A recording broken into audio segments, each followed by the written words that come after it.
لقد كان لكم في رسول الله أسوة حسنة لمن كان يرجو الله واليوم الآخر وذكر الله كثيرا. Bismillahirrahmanirrahim. Oke, kita menuju ke canda Rasulullah. Alhamdulillah wassalatu wassalamu ala Rasulillah. Amma ba'd.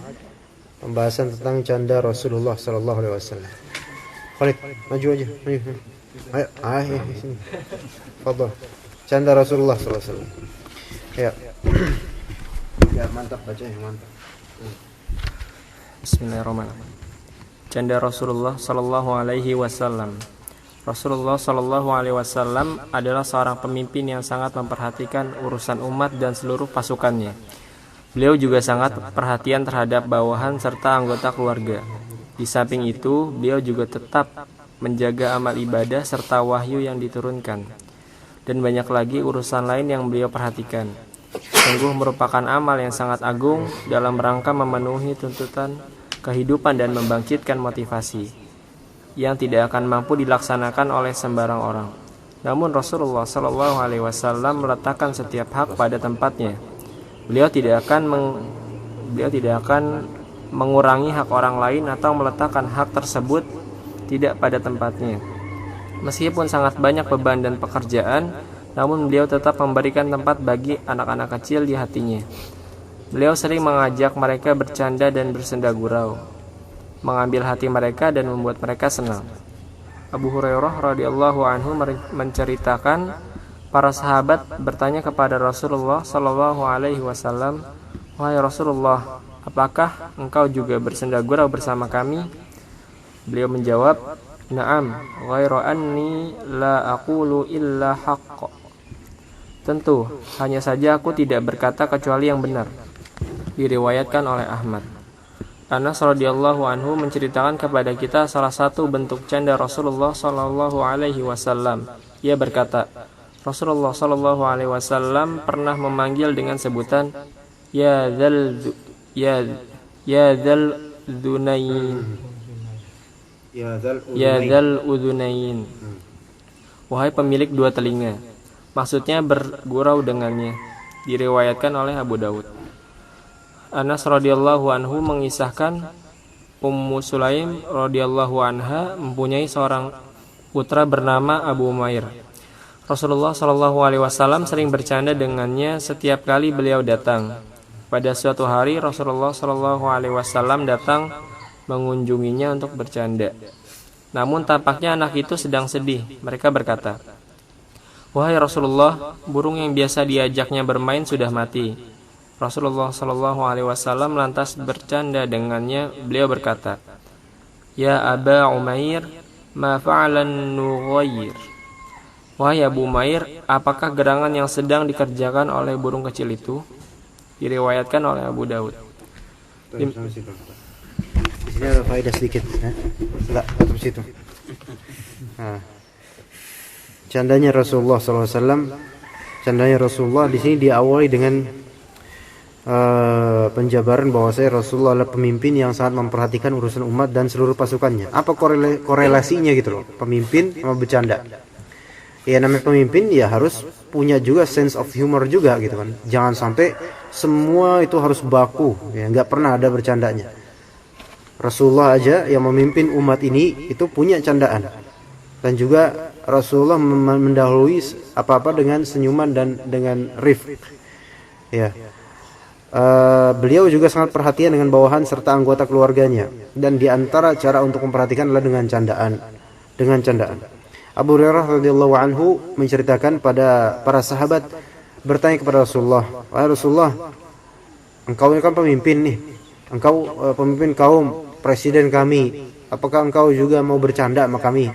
Maka Rasulullah bersabda, "Na'am." Iya, saya juga bercanda sama kalian.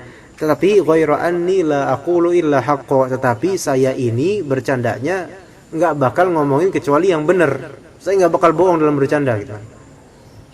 Kayak Rasulullah SAW pernah memperingatkan buat kita gitu. Seburuk-buruk amalan apa? Iya.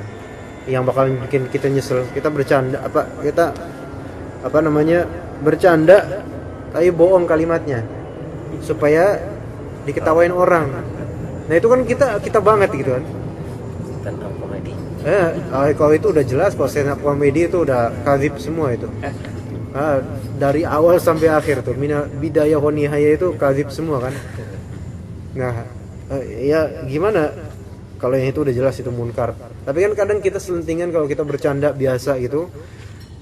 Kadang keluar candaan yang memang bukan hak, nggak benar gitu. Nah, ya semoga Allah ampuni kalau itu terjadi pada diri kita semua. Semoga Allah ampuni ya kalau yang itu. Seperti contoh Rasulullah memanggil Anas bin Malik radhiyallahu anhu, ya dzal udhunain, wahai pemilik kedua telinga.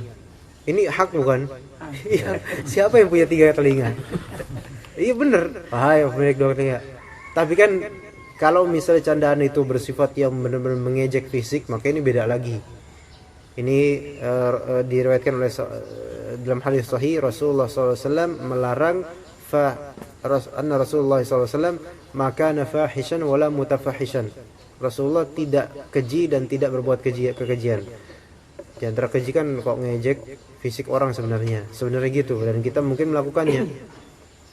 Kumis gitu kan, jenggot gitu kan. Jenggot dalam artian ngejek gitu loh.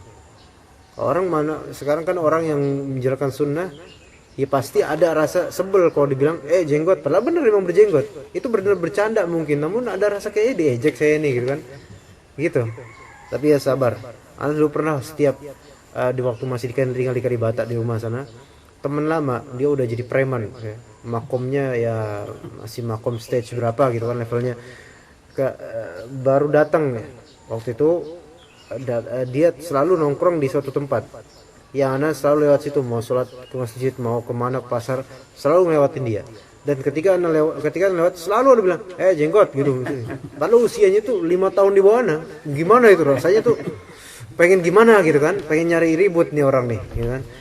Tapi bilang ke orang tua, dibilang jenggot kayak jenggot kayak kambing lu. Digituin beneran itu. Bilang udah sabar aja, biarin aja, ntar juga berhenti. Begitu sama orang tua akan dinasihatin. Aslinya pengen bener-bener ngajak ribut, pengen bener-bener ini nih. Ayo berantem sekalian gitu loh. Kalau berantem pasti nama dia yang bakal hancur, nama dia juga karena namanya preman. Nah, tapi disuruh sabar sama orang tua, sabarin. Lama-lama kita diemin, lama-lama dia nggak enak sendiri akhirnya. Alhamdulillah malah akhirnya sekarang kalau ketemu dia malah hormat. Alhamdulillah itu. Ya, Alhamdulillah. Ya Rasulullah juga dulu ketika ditaruh telek wedus apa telek onta gitu kan, kotoran kambing atau kotoran onta pas lagi sholat itu, bayangin pas lagi sholat, maka Rasulullah tidak langsung membalas dan tidak langsung mengatakan semoga masuk neraka nih orang, enggak. Tapi Rasulullah sabarkan. Dan ketika para penduduk Taif ya, ketika mereka melempar Rasulullah dengan batu sampai berdarah-darah, waktu Rasulullah SAW bersama dengan Zaid bin Harithah, maka Rasulullah ditawarkan juga oleh para malaikat, gimana kau malaikat penjaga gunung, ini gunung biar saya inin aja ya Rasulullah, saya hancurin aja tuh penduduk. Atau di riwayat lain ya, di hadis lain Rasulullah bilang, tahan, gak usah, fa innahum qaumun la ya'lamun, mereka itu kaum yang tidak mengetahui, udah biarin aja, sabar. Itu akhlak Rasulullah SAW. Ya, baik, ini masih tentang candaan. Tadi sampai mana? Khalid pemilik 2 telinga. Ya Aba Umair ma fa'alan Anak kurang mengerti yang ya Aba Umair ini, mungkin bisa ditafsirkan sendiri-sendiri ya. Baik, kemudian demikian pula dengan para sahabatnya. Demikian pula dengan para sahabat radhiyallahu anhum. Salah satu di antaranya adalah yang diriwayatkan oleh Anas bin Malik radhiyallahu anhu. Ia berkata, ada seorang pria dusun bernama Zahir bin Haram. Rasulullah Shallallahu Alaihi Wasallam sangat menyukainya, hanya saja tampangnya jelek. Pada suatu hari beliau Shallallahu Alaihi Wasallam menemuinya sewaktu ia menjual barang dagangan. Rasulullah Shallallahu Alaihi Wasallam tiba-tiba memeluknya dari belakang sehingga ia tidak dapat melihat beliau. Ia pun berkata, lepaskan aku. Siapa ini? Setelah menoleh, ia pun mengetahui ternyata yang memeluknya adalah Rasulullah Shallallahu Alaihi Wasallam. Ia pun tidak menyia-nyiakan kesempatan untuk merapatkan punggungnya ke dada Rasulullah Shallallahu Alaihi Wasallam. Rasulullah Shallallahu Alaihi Wasallam lantas berkata, siapakah yang sudi membeli hamba saya ini? Ia pun berkata, demi Allah wahai Rasulullah, kalau demikian aku tidak akan laku dijual. Rasulullah Shallallahu Alaihi Wasallam membalas, justru engkau di sisi Allah sangat mahal harganya. Diriwayatkan oleh Ahmad. Sungguh merupakan akhlak yang terpuji dari baginda Nabi Muhammad Sallallahu Alaihi Wasallam yang mulia dan luhur budi pekertinya. Di sini ada seorang sahabat Rasulullah suka. Ini wong deso gitu, Zahir bin Haram. Namanya sih bagus Zahir tapi deso. Udah gitu jelek tampangnya. Nah, Rasulullah nemuin dia waktu lagi jualan. Tiba-tiba Rasulullah peluk dari belakang. Nah, ini candaan beliau. Kadang juga candaan kita kayak gitu, tiba-tiba nutupin mata di belakang. Ayo, siapa ayo? Ya siapa, ketahuan suaranya. Lepaskan aku, siapa ini? Ini bahasanya sahabat. Lepasin, siapa ini? Kok bahasa mungkin orang-orang pasar udah misu-misu. Wow, nama binatang disebut semua kan. Pas noleh, oh ternyata Rasulullah. Maka tidak disia-siakan kesempatan untuk merapatkan punggungnya ke dada Rasulullah. Makin pengen lagi digituin kan. Ya sahabat, oh kita kan udah mandi belum? Kalau kita kan enggak, ya kan? Nah, Rasulullah pun bercanda, siapa yang sudi nih membeli hamba saya ini nih? Ada yang mau beli orang ini enggak? Karena asalnya manusia itu hamba sahaya. Jadi abad. Ini enggak bohong. Kita semua tuh hamba sahaya. Ya siapa yang mau beli ini? Jadi seolah-olah dikiaskan dengan hamba budaknya manusia gitu, dikiaskan dengan itu. Maka beliau berkata, sahabat itu berkata, demi Allah wahai Rasulullah, kalau demikian aku enggak bakal laku dijual. Rasulullah membalas dengan kalimat yang Masya Allah, ini orang kalau dikasih kalimat ini senang, justru engkau di sisi Allah sangat mahal harganya. Wah, enak gitu rasanya, nyesplong gitu. Iya, walaupun saya desa ya Rasulullah, ternyata ada harganya juga di sisi Allah gitu. Baik, kemudian meskipun beliau bersikap lus terhadap keluarga dan kaumnya, namun tetap ada batasannya. Beliau tidaklah melampaui batas bila tertawa. Beliau hanya tersenyum, sebagaimana yang dituturkan Aisyah radhiyallahu anha, "Ma ra'aitu Rasulullah sallallahu alaihi wasallam mustajmi'an qattu dhahikan hatta tura minhu lahawatuh. Innama kana yatabassamu." Belum pernah aku melihat Rasulullah sallallahu alaihi wasallam tertawa terbahak-bahak hingga kelihatan anak lidah beliau. Namun beliau hanya tersenyum. Muttafaq alaih. Meskipun beliau selalu bermuka manis dan elok dalam pergaulan, namun bila peraturan-peraturan Allah dilanggar, maka wajah beliau akan memerah karena marah. Aisyah radhiyallahu anha menuturkan kepada kita, pada suatu ketika Rasulullah sallallahu alaihi wasallam baru kembali dari sebuah lawatan. Sebelumnya aku telah menirai pintu rumahku dengan korden tipis yang bergambar. Ketika melihat gambar itu, Rasulullah sallallahu alaihi wasallam langsung merobeknya hingga berubah rona wajah beliau seraya berkata, "Ya Aisyah, asyaddun nasi 'adzaban 'indallahi yaumal qiyamati alladzina yudahuna bi khalqillah." Wahai Aisyah, orang yang paling keras siksanya di sisi Allah pada hari kiamat adalah orang-orang yang menandingi ciptaan Allah. Muttafaq alaih. Di sini Rasul di antara akhlaknya dalam bercanda pun beliau tidak melampaui batas kalau tertawa. Tertawa itu kita tahu tertawa kayak tadi kita lakukan gitu, tertawaan. Kata di sini kata Aisyah sebagai istri beliau, belum pernah aku melihat Rasulullah tertawa terbahak-bahak. Tertawa sih pernah, cuman tidak terbahak-bahak. Maksudnya terbahak-bahak hingga kelihatan anak lidahnya. Kayak di kartun-kartun atau orang ketawa, wah terus lidahnya keluar gitu kan. Itu bukan akhlak Rasulullah, bukan akhlak Islam. Memang kadang ada sesuatu yang lucu banget, tapi jangan sampai tertawa berlebihan. Namun beliau hanya tersenyum, rata-rata tersenyum. Ima tersenyum kelihatan giginya atau tidak. Ya, meskipun beliau normalnya dan asal defaultnya itu bermuka manis dalam pergaulan, namun kalau masalah urusan peraturan Allah dilanggar, itu udah beda wajahnya. Dan Rasulullah SAW itu Kalau marah itu nggak sampai emosi meledak-ledak.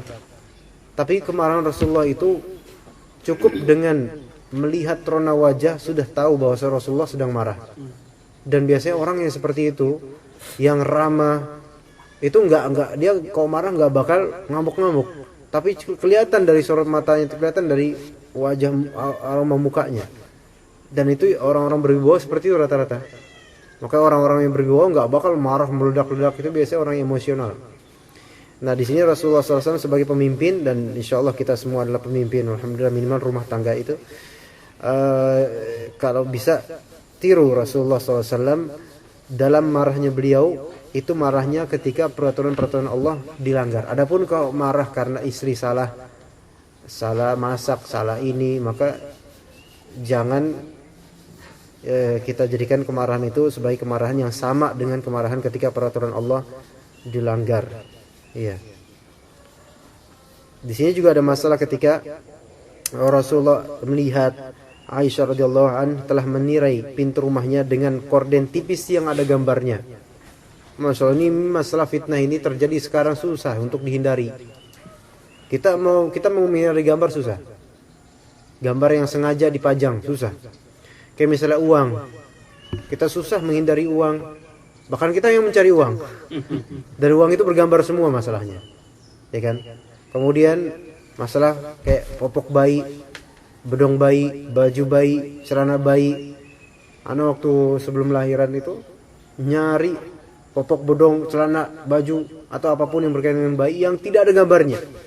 Susahnya minta ampun. Iya, nyari di mana-mana susahnya. Nyari ke pedagangnya pun heran.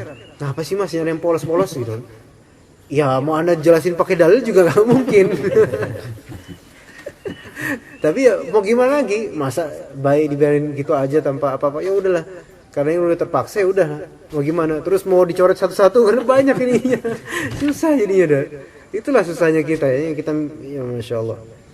Istighfar banyak salah gitu. Iya, mau gimana lagi keadaan Masya Allah sekarang. Kalender. Hah? Belum kalender. Belum, ya kalender juga, tapi kalender masih mending kalau kalender itu. Kalau ini masih mending. Karena kita nyari yang lebih dekat ke sunnah insya Allah masih ada. Tapi kalau misalnya popok bedong itu udah susah. Kalau kita bikin sendiri nggak punya waktu gitu kan. Modal juga nggak ada buat bikin sendiri. Nah ini Rasulullah SAW ketika melihat ada gambar di rumahnya, itu rona wajah beliau berubah. Dan bahkan langsung merobek itu tirai, Masya Allah. Berkata, wahai Aisyah, orang yang paling keras siksaannya di sisi Allah pada hari kiamat adalah orang-orang yang menandingi ciptaan Allah. Itu yang membuat gambar. Walaupun masalah khilafiyah ini tentang apakah gambar yang dimaksud gambar via komputer dan semacamnya, foto jepret. Yang kalau ada pendapat yang Anda pilih, wallahu alam, adalah itu bukan termasuk gambar yang serta-merta disebut di keras siksaannya ini. Tetapi kalau misalnya kita punya PlayStation game misalnya, kemudian ada game bola atau semacamnya, kita membuat pemain. Jadi ada player maker gitu, membuat pemain, kemudian wajahnya, alisnya kita ubah-ubah, ya berapa senti berapa ini, itu masuk gitu. Kalau misalnya kita main game gitu, atau game apalah itu yang apa, misalnya pilihan musuh atau pilihan pemain, apa bentuknya, matanya kayak gimana, kulitnya hitam atau putih atau merah atau gimana, alisnya semacamnya, itu masuk ke dalam membuat menandingi ciptaan Allah Ta'ala. Itu masuk ke dalam laknat yang seperti itu. Beda dengan jepret gini. Kalau jepret kan kita tekan zir, tekan tombol cerek gitu kan. Itu sama dengan bercermin juga modelnya. Jadi usahanya cuma jepret doang, bukan usaha melukis gambar gini, bukan. Jadi kalau misalnya kayak di PS atau semacamnya yang kita berusaha mengubah-ubah mata dan semacamnya, itu sama dengan melukis, cuman dengan inian berbeda. Caranya aja, itu substansinya sama melukis. Iya. Ya, gitu ya. Jadi seperti itu tidak boleh. Ya, wallahu a'lam. Baik, itu sampai situ insyaallah taala ya. Kita cukupkan sampai situ insyaallah. Iya. Untuk kajian qiraah ini, adapun tidur Rasulullah insyaallah kita baca pada hari Senin insyaallah taala dengan izin Allah. Subhanakallahumma bihamdika asyhadu an la ilaha illa anta astaghfiruka wa atubu ilaik. Alhamdulillahirabbil alamin.